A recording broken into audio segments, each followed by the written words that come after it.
Eu cumprimento a igreja com a paz do Senhor. Que as consolações do Espírito Santo de Deus sejam derramadas sobre as nossas vidas, sejam derramadas sobre toda a terra. Toda a terra precisa da presença de Deus e das consolações do Espírito Santo de Deus. Amém. Hoje o Senhor, Ele me conduziu a 3 momentos, 3 passagens na Bíblia. No Velho Testamento, no livro de Ester. No Novo Testamento, já foi no livro de Atos, onde nós encontramos em Atos 12, o momento em que o Senhor, ouvindo a sua igreja, liberta Pedro da prisão. E o outro momento é o momento em que o Senhor, Ele faz acontecer um terremoto para que as cadeias sejam abertas e para que Paulo e Silas sejam livres. Primeiro com Pedro, o Senhor envia um anjo. Atos 12, a partir do versículo 6.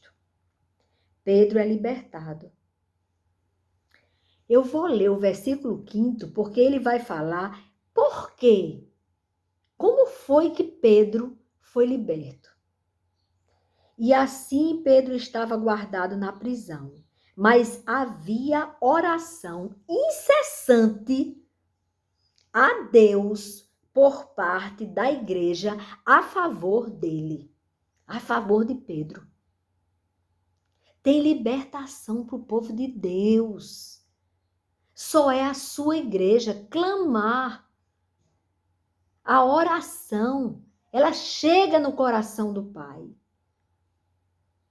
E não foi diferente. Na noite anterior, ao dia em que Herodes ia apresentá-lo ao povo, Pedro dormia entre 2 soldados, preso com 2 correntes. Sentinelas junto à porta guardavam a prisão.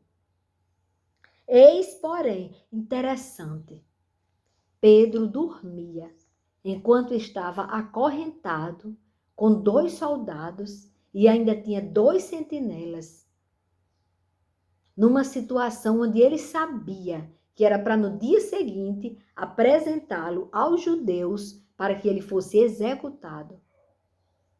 Mas a igreja orava. Esta é a diferença. Eis, porém, que sobreveio um anjo do Senhor e uma luz iluminou a prisão. O anjo tocou no lado de Pedro e o despertou, dizendo: levante-se depressa. E hoje o Senhor fala para você: levante-se depressa. Saia deste cativeiro.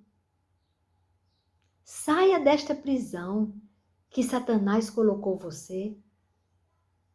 Basta você se empenhar de crer, de entregar a sua vida nas mãos daquele que te fez existir.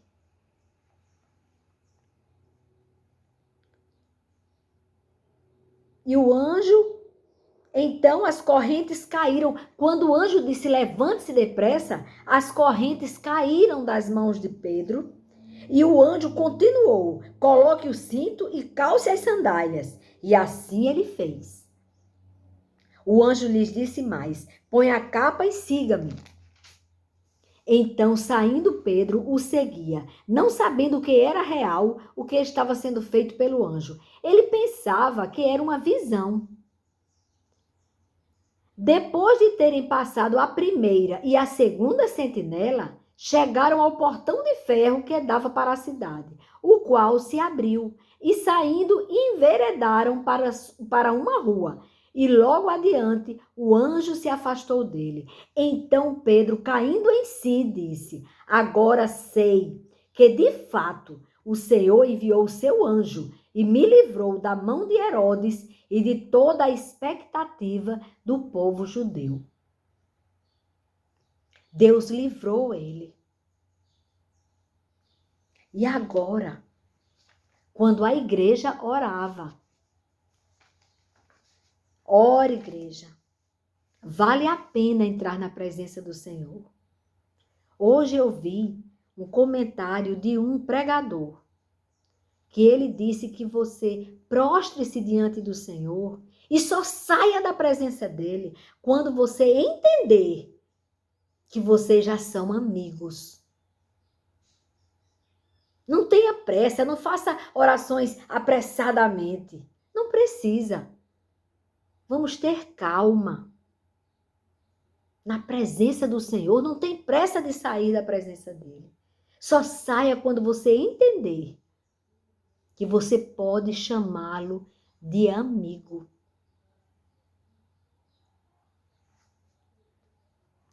Em Atos, aí aqui ele fala sobre Atos 12, quando Deus libertou Pedro da prisão, e agora ele vai falar sobre a ação de Deus quando Paulo e Silas são açoitados e presos.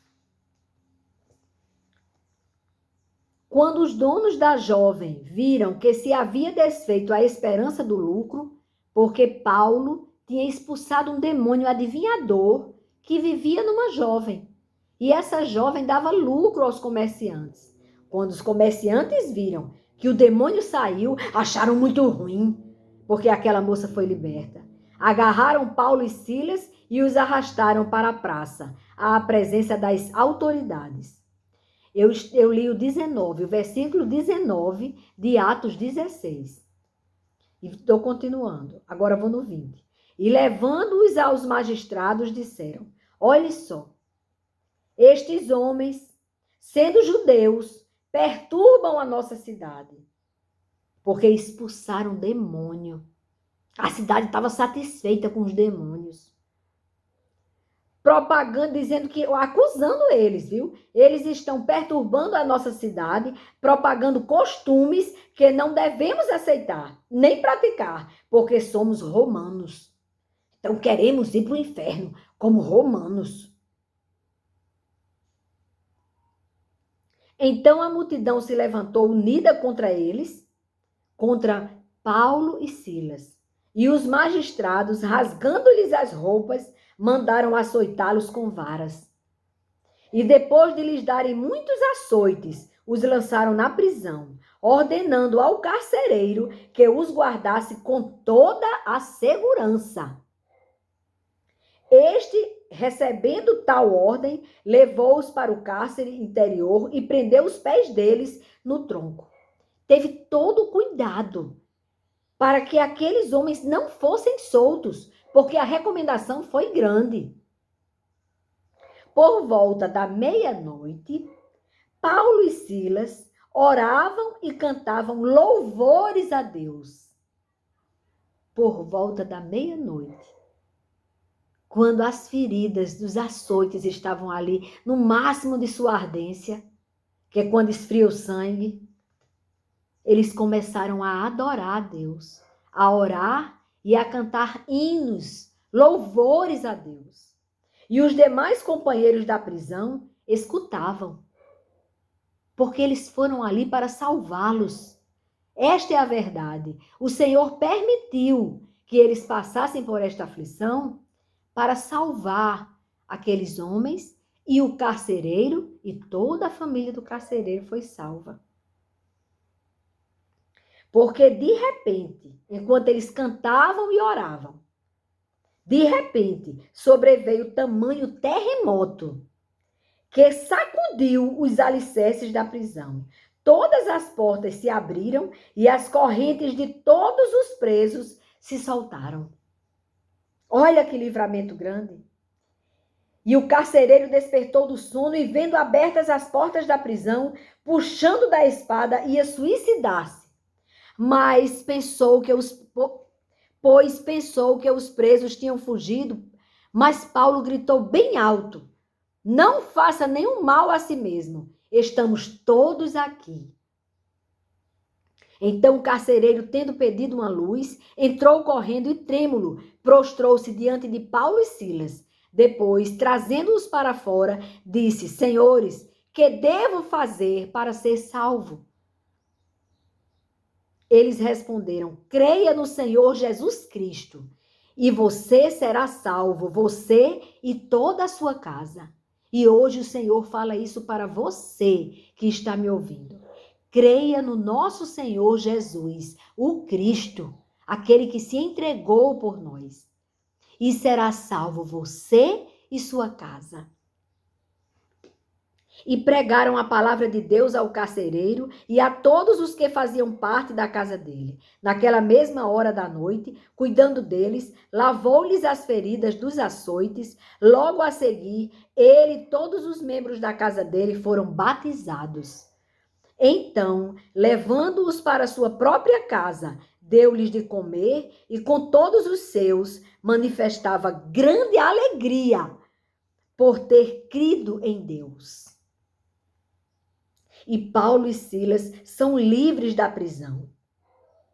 Porque quando amanheceu, os magistrados enviaram oficiais de justiça com a seguinte ordem para o carcereiro: põe aqueles homens em liberdade. Então o carcereiro comunicou isso a Paulo, dizendo: os magistrados ordenaram que vocês fossem postos em liberdade. Portanto, vocês podem sair. Vão em paz. Vou ler até aqui. Livramento.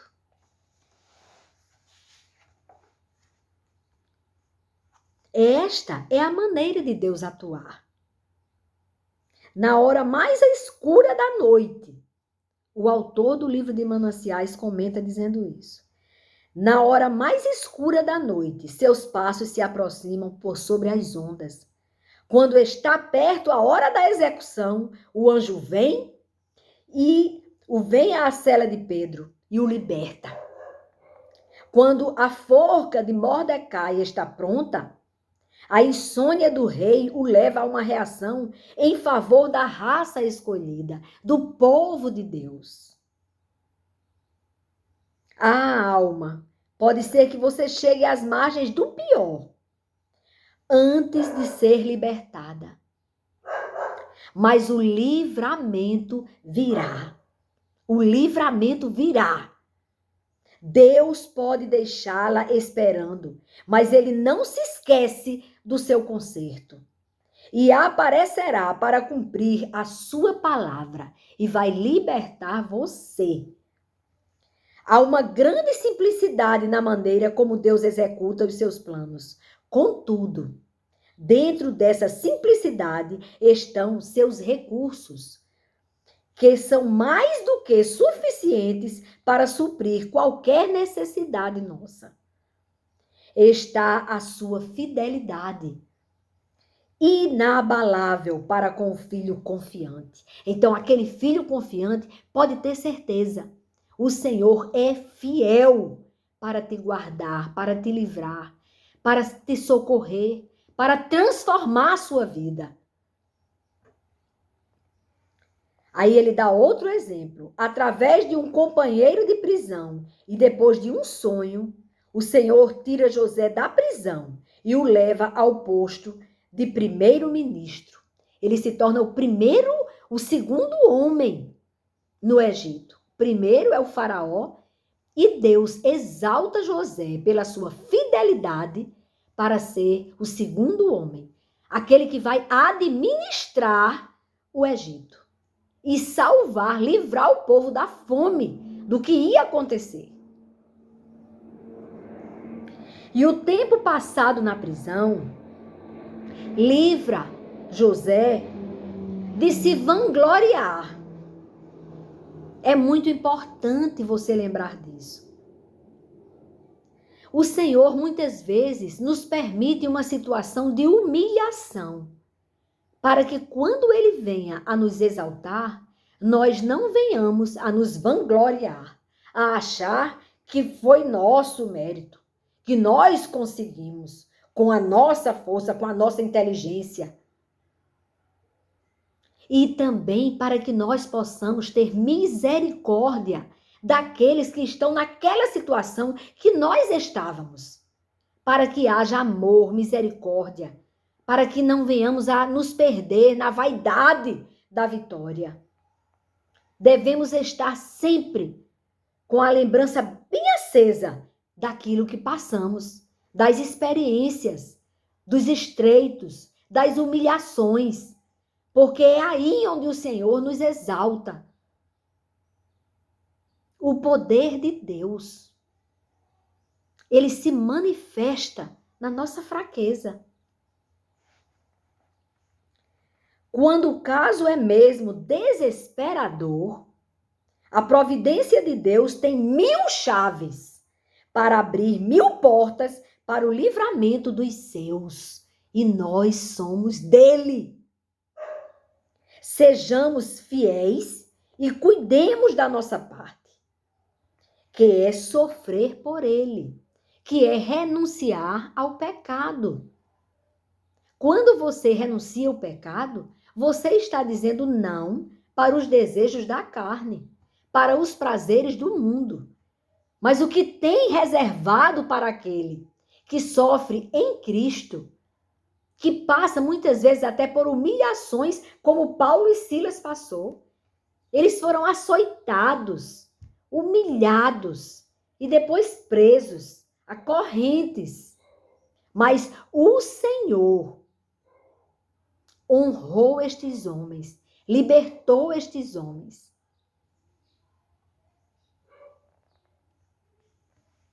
A dificuldade é a própria atmosfera do milagre. É o começo do milagre. A dificuldade é essa que você está passando agora. É o começo de um milagre. A primeira etapa é a dificuldade. A dificuldade é o milagre em seu primeiro estágio, ele diz. Para que se opere grande milagre, a condição não é que o problema seja difícil, mas é que a situação seja impossível de ser resolvida pelo homem. Para que depois você não tenha dúvida, será que foi um milagre ou será que foi com a minha força? Por isso que a primeira etapa é aquela dificuldade quando você olha para um lado e para o outro e não tem solução.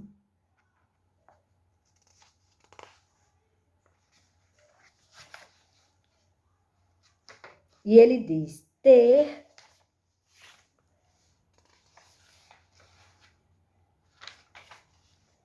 a mão do filho confiante dentro da sua faz com que seja um prazer para Deus resolver a situação impossível.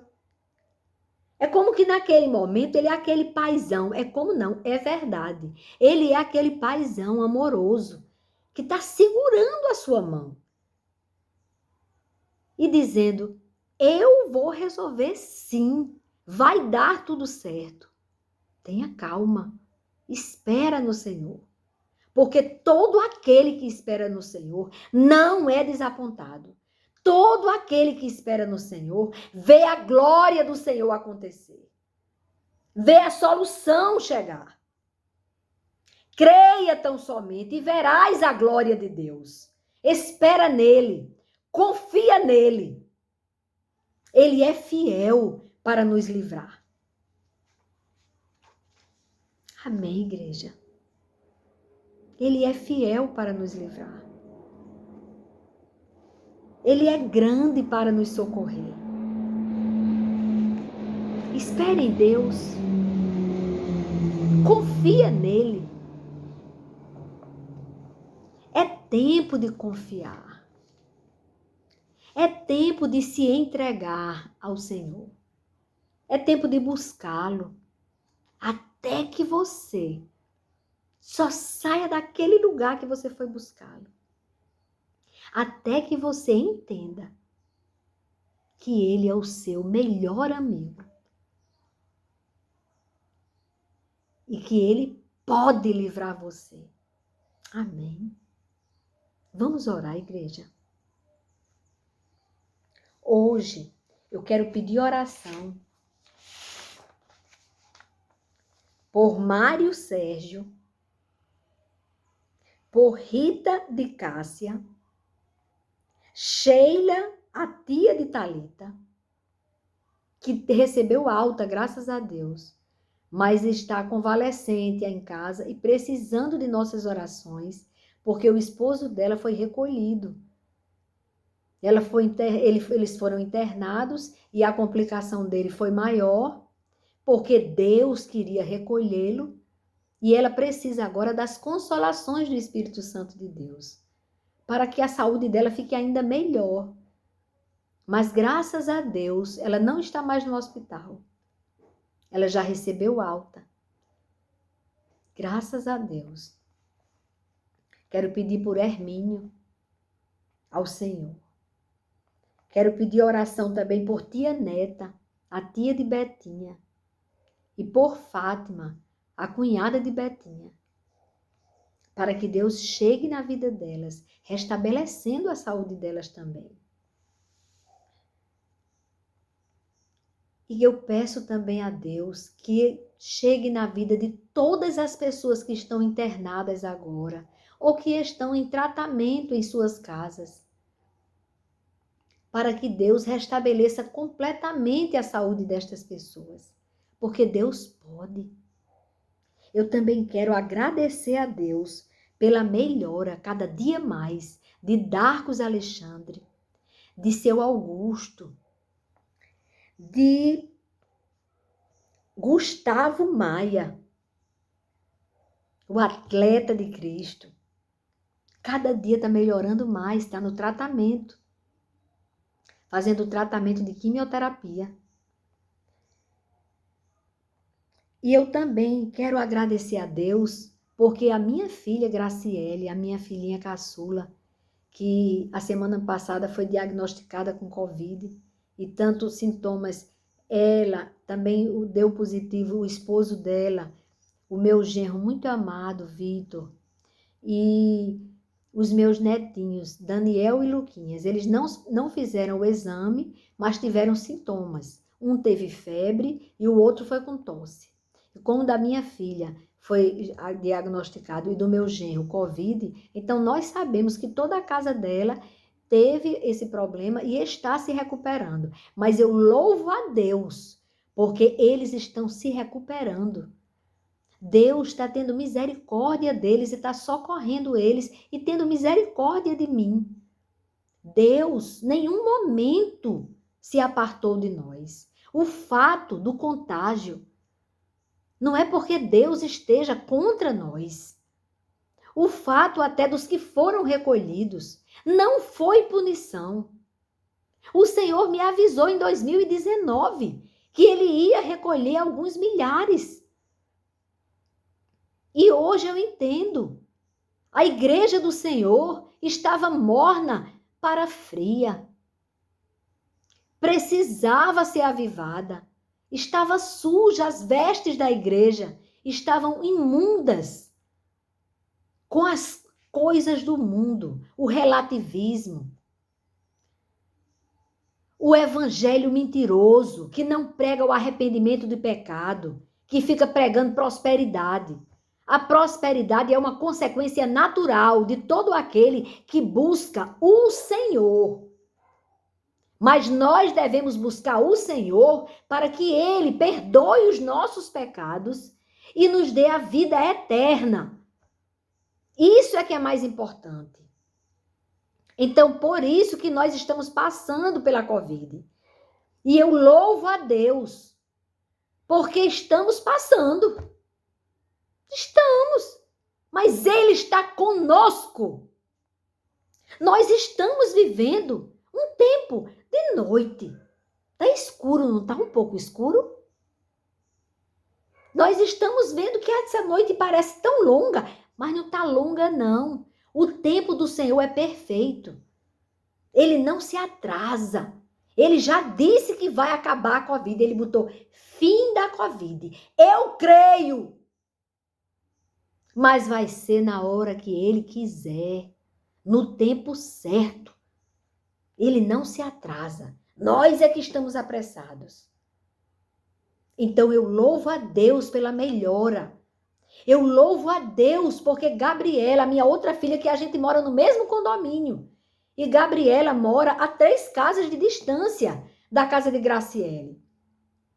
E Taizinha, minha netinha, teve contato com os meus netinhos que estavam com Covid, que estão se tratando, que estão já curados no nome de Jesus, mas que estão na fase. Hoje é o 9º dia que a minha filha descobriu.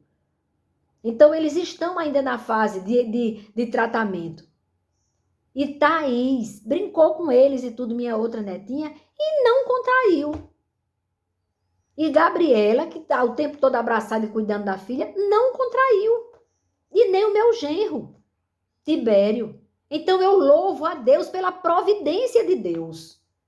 Porque Deus não queria que eu ficasse preocupada. Deus está me ocupando para servi-lo.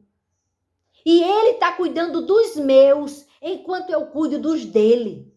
E vocês são do Senhor. Por isso que eu estou aqui, dizendo para vocês que o livramento vem. O Senhor vai nos libertar do império das trevas. Até a igreja estava nessas garras de Satanás, sem nem perceber. E hoje, o Senhor está nos purificando, nos lavando com as águas do Espírito Santo, nos acordando, nos sacudindo como um bom pai. Pegando a nossa orelha e rodando, porque Ele nos ama. Oh, aleluia! E o Senhor prova aos que ama. Então vamos orar e agradecer a Deus? Amado Deus e Pai, nós te adoramos pela tua beleza, pela tua santidade, pelo que tu és. Nós te glorificamos pela tua imensa bondade de ainda não desistir de nós e de ainda nos permitir passar pelo estreito para olharmos para o céu. A ti, toda honra, toda glória, toda gratidão. Nós te adoramos. Tu és o Rei da glória, o Senhor de nossas vidas. Eu te consagro estas vidas, Pai, que eu citei o nome, que estão enfermas. E te peço, Pai, restabelece a saúde destas pessoas. No nome do teu Filho, Jesus Cristo, eu estou te pedindo. Que tu és o médico dos médicos. Chega com o teu milagre. E nos liberta desta aflição. Faz o teu terremoto, Senhor, para que as amarras de Satanás caiam por terra e nós sejamos livres para te adorar, para andar em santidade, para viver, Pai, seguindo a tua palavra, a tua verdade. É o que te peço, Pai. Faz o teu milagre. Envia o teu anjo para que ele toque no nosso lado e diga: levante-se depressa. Oh, aleluia!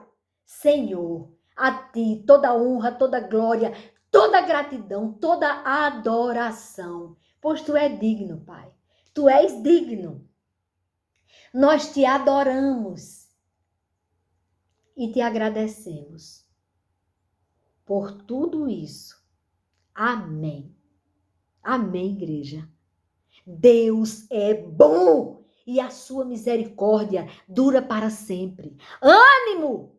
O despertar com Cristo é para te animar, é para alegrar o teu coração, é para dizer: você não está só. O Senhor vai chegar no socorro na hora certa. Ele não se atrasa. Amém, igreja. Fiquem com Deus. Jesus te ama, viu? Jesus ama muito o seu povo. Receba. Amém.